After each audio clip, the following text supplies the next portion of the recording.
السلام علیکم ناظرین، پاکستان دس ویک کے ساتھ میں ہوں آپ کی میزبان بشرا خان۔ جیسا کہ آپ کو معلوم ہے، پاکستان دس ویک میں ہم شامل کرتے ہیں سیاسی، کاروباری اور دیگر سرگرمیوں کا جائزہ۔ اس ہفتے بھی ہم آپ کے لیے لے کر آئے ہیں کچھ تازہ اور منفرد رپورٹس۔ سب سے پہلے بات کرتے ہیں کرونا کی صورتحال کی۔ کرونا سے اموات کا سلسلہ نہ رک سکا۔ مہلک کرونا وائرس نے مزید 65 افراد کی زندگیاں نکل لیں۔ ایک ہی دن میں ملک میں 2179 نئے مریضوں کی تشخیص ہوئی ہے۔ مزید تفصیلات جانتے ہیں national command and operation centre کے تازہ ترین اعداد و شمار سے۔ National command and operation centre کے تازہ ترین اعداد و شمار کے مطابق گزشتہ 24 گھنٹوں کے دوران 2179 نئے کیسز رپورٹ ہوئے۔ پنجاب میں 1,56,928، سندھ میں 2,45,663، خیبر پختونخوا میں 66,679، بلوچستان میں 18,809، گلگت بلتستان میں 4,908، اسلام آباد میں 41,255، جبکہ آزاد کشمیر میں 8,972 کیسز رپورٹ ہوئے۔ ملک بھر میں اب تک 78,89,741 افراد کے ٹیسٹ کیے گئے۔ گزشتہ 24 گھنٹوں کے دوران 41,435 نئے ٹیسٹ کیے گئے۔ اب تک 4,98,152 مریض صحت یاب ہو چکے ہیں، جبکہ 2,111 مریضوں کی حالت تشویشناک ہے۔ پاکستان میں کرونا سے ایک دن میں 65 افراد جاں بحق ہوئے، جس کے بعد وائرس سے مرنے والوں کی تعداد 11,623 ہو گئی۔ پنجاب میں 4,716، سندھ میں 3,986، خیبر پختونخوا میں 1,890، اسلام آباد میں 475، بلوچستان میں 195، گلگت بلتستان میں 102 اور آزاد کشمیر میں 259 مریض جان سے ہاتھ دھو بیٹھے۔ اپوزیشن کے نامور ڈاکوؤں کی تنقید کو اعزاز سمجھنا چاہیے۔ وزیر اعظم عمران خان نے کہا ہے کہ تمام ڈاکو مل کر مجھے بلیک میل کر رہے ہیں۔ کرپشن کو روکنے کی ترامیم کے خلاف قوم کے سامنے بے نقاب ہوں گے۔ صاحبان میں تقریب سے خطاب کرتے ہوئے وزیر اعظم عمران خان کا مزید کیا کہنا تھا، آئیے سنتے ہیں اس رپورٹ میں۔ تو یہ آپ کو پتا ہونا چاہیے۔ وزیر اعظم عمران خان کا کہنا ہے کہ ہمیں معلوم ہے کون سا سیاسی لیڈر پیسہ لگا رہا ہے۔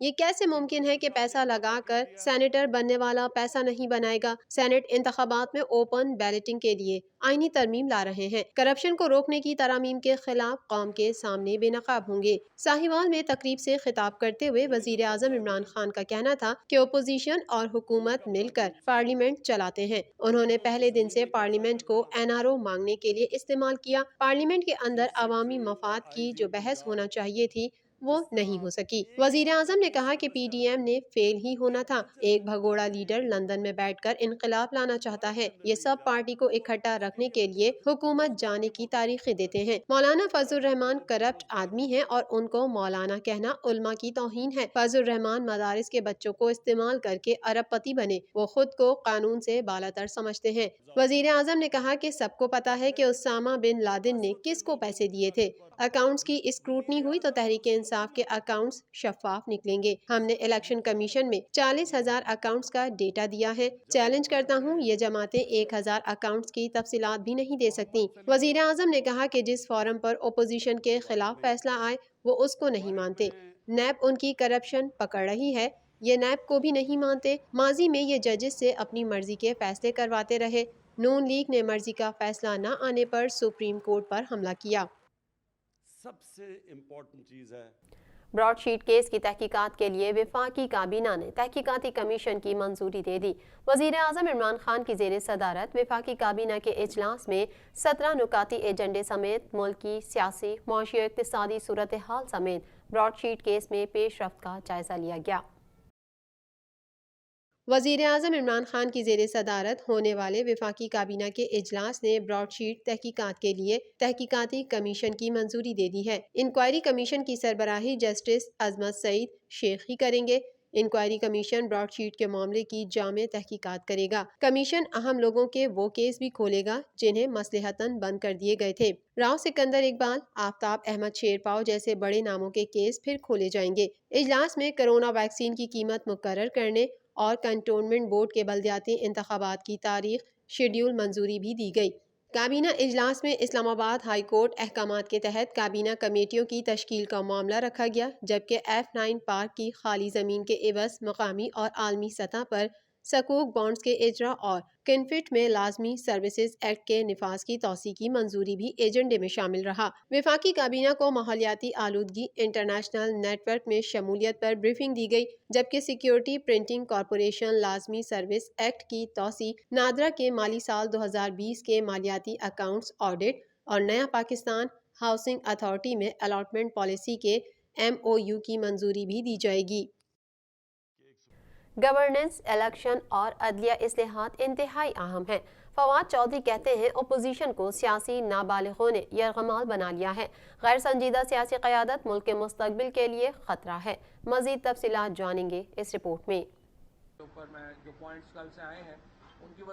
وفاقی وزیر سائنس اور ٹیکنالوجی فواد چودھری نے کہا ہے کہ غیر سنجیدہ سیاسی قیادت ملک کے مستقبل کے لیے خطرہ ہے۔ نون لیگ اور پیپلز پارٹی کے سنجیدہ لوگ آگے بڑھیں اور متبادل قیادت بنے۔ گورننس، الیکشن اور عدلیہ اصلاحات انتہائی اہم ہیں، لیکن اس نابالغ قیادت سے کون مذاکرات کرے؟ اپنے ٹویٹ میں وفاقی وزیر فواد چودھری کا مزید کہنا تھا کہ اپوزیشن کو سیاسی نابالغوں نے یرغمال بنا لیا ہے۔ حکومت کی طرف سے پارلیمان میں رابطہ کار کو کہا جا رہا ہے کہ حکومت منتیں کر رہی ہے۔ ایک وزیر اعلیٰ کہہ رہا ہے میں وفاق کو جواب دہ ہی نہیں ہوں۔ الیکشن اصلاحات کا کہا جائے تو وہ اس پر تیار نہیں۔ ایک دن عدم اعتماد، دوسرے دن لانگ مارچ اور تیسرے دن استعفے کی باتیں کی جاتی ہیں۔ مشال ملک یاسین ملک کے لیے فکر مند، کہتی ہیں تہاڑ جیل میں مقید یاسین ملک کی جان کو خطرہ ہے۔ حریت رہنما یاسین ملک کی اہلیہ کا کہنا ہے خود کو جمہوریت کا چیمپئن کہلانے والا بھارت غیر قانونی طور پر مقبوضہ وادی جموں کشمیر میں فوجی قبضے کو دوام بخشنے کی خاطر سنگین غیر جمہوری اقدامات میں ملوث ہے۔ مزید احوال اس رپورٹ میں۔ انہوں نے ہمیشہ کشمیر کاز کو اور مجھے بھی حریت رہنما یاسین ملک کی اہلیہ مشال ملک کا کہنا ہے کہ ہندوستان نے حریت قیادت کو جیل میں بند رکھا ہے۔ تہاڑ جیل میں قید یاسین ملک کی جان کو خطرہ ہے۔ ہزاروں کشمیری نوجوان جیلوں میں قید ہیں۔ مشال ملک کا اپنے بیان میں کہنا تھا کہ ہندوستان کا یوم جمہوریہ کشمیری یوم سیاہ کے طور پر منا رہے ہیں۔ بھارت نے کشمیریوں سے ہر حق چھین رکھا ہے۔ ہندوستان نے کشمیریوں سے آزادی جینا، حتیٰ کہ سانس لینے کا حق بھی چھین رکھا ہے۔ شہیدوں کی لاشیں نہیں دی جاتی کہ ہم دفنا سکیں۔ ہندوستانیوں، کیا کشمیری انسان نہیں؟ دوسری جانب دلی میں جہاں نام نہاد جمہوریت کا بگل بجایا جاتا ہے تو غیر قانونی طور پر قبضہ کیے گئے جموں کشمیر میں 7 دہائیوں سے جمہوری حقوق پر قدغن کے خلاف اس روز کو کنٹرول لائن کے دونوں اطراف سمیت دنیا بھر میں بسنے والے کشمیری یوم سیاہ کے طور پر مناتے ہیں۔ ہندوستان یوم جمہوریہ کے طور پہ یہ دن مناتا ہے، مگر پوری کشمیری قوم پوری دنیا کے اندر 74 ایئرز سے یہ کالا دن بلیک ڈے کے طور پہ مناتا ہے، کیونکہ ہندوستان نے ہمارے سارے رائٹس چھینے ہوئے ہیں، ہمارا آزادی کا حق، ڈیموکریسی کا حق، ہمارا جینے کا حق۔ حریت قیادت کو جیلوں میں نظر بند کیا ہوا ہے، خاص طور پہ یاسین صاحب کے خلاف جو جھوٹا مقدمہ تہاڑ جیل کی ڈیتھ سیل میں کیا ہوا ہے۔ کشمیری عوام کا کہنا ہے کہ خود کو جمہوریت کا چیمپئن کہلانے والا بھارت غیر قانونی طور پر مقبوضہ وادی جموں کشمیر میں فوجی قبضے کو دوام بخشنے کی خاطر سنگین غیر جمہوری اقدامات میں ملوث ہے۔ یوم سیاہ کے موقع پر کشمیری عالمی برادری سے غصب کیے گئے مسلمہ جمہوری حقوق دلانے کے لیے کردار ادا کرنے کا مطالبہ بھی کر رہے ہیں۔ سندھ حکومت کا ویکسینیشن کا اعلان، صوبہ سندھ میں بدھ سے کرونا ویکسین لگانے کا عمل شروع ہوگا۔ وفاق سے صوبے کو اتوار سے کرونا ویکسین کی ترسیل شروع ہو جائے گی۔ مزید تفصیلات جانتے ہیں اس رپورٹ میں۔